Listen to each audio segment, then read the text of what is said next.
Ein Strich am Boden zeigt bis wo. Die Trottoiramseln dürfen gehen. Im Fachjargon von der Verwaltung heisst das jetzt Amselbodenhaltung.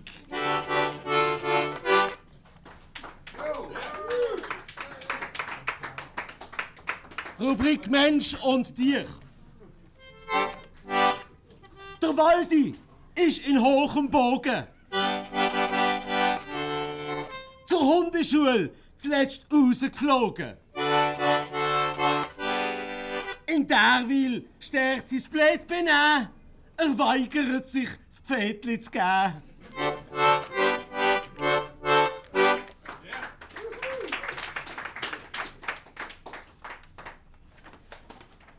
Aus dem Quartier. Ein Ehepaar aus Schänenbuch. Es ist nett, die kommen viel auf Besuch.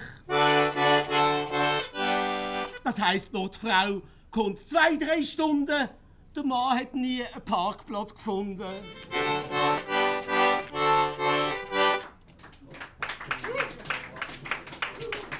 Lokalpolitik. Die SP macht vor Freude einen Tanz. Trotz Wahlerfolg fehlt Eleganz. Mit Vor- und Rücktritt gibt's ein Gemüse. Kein Wunder, bei 2 linken Füßen.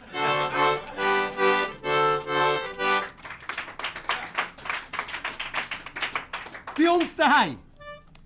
Meine Frau liebt Schuhe. Sie ist nimmer gut.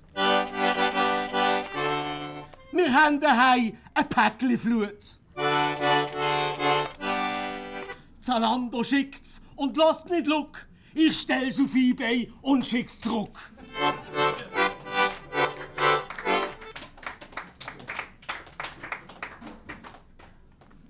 Zukunft von Basel. Sollte Basel weit in Zukunft strahlen, braucht's keine neuen Grossratswahlen. Kein Geld, kein Rosch und keine Bäume. Es braucht nur einen Knall in Fessenheim.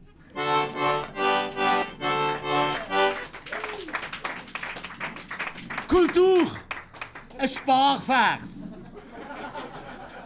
Das ist so ein Sparvers, nach dem wir mitmachen. Jede zweite Ziel das letzte Wort. Das Theater Basel, das muss sparen. Muss die Kästen oben runter. Auch beim Ballett sparst jedes Bein. Der Wörlock tanzt jetzt ganz. Der Vorhang neigt mir jetzt aus Jute, der Hamlet stirbt nach 10. Wir leuchten jetzt mit Stromsparfunzeln, da sieht man nicht mehr so viele. Die Orchesterlehne nicht mehr steigen, man spielt Vivaldi ohne. Danke schon vielmals, ciao zusammen.